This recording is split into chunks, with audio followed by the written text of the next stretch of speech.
Job skills kobaca dhaqaalaha dalka uu sameeyo iyo abuuridda ganacsiyada faraha badan ee dalka ku soo kordhaya ayaa keenay in loo baahdo shaqaale leh xirfad aas u ah ganacsiyada sida sales and marketing iyo daryeelka macaamiisha customer care.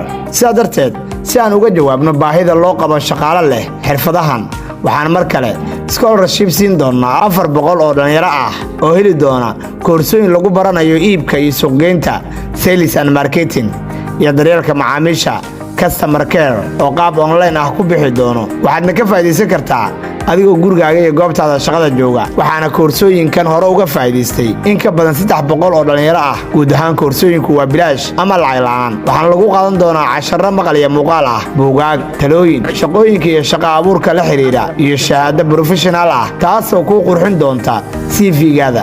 Haddaba si aad uga faa'iideysato fursadan qaaliga ah, fadlan riix linkiga WhatsApp-ka ama naga soo wac lambarada shaashada ku qoran. Job skills xarunta horumarinta xirfadaha shaqaalaha iyo shaqadoonka la joog. Job skills dhisidda shaqaale wanaagsan.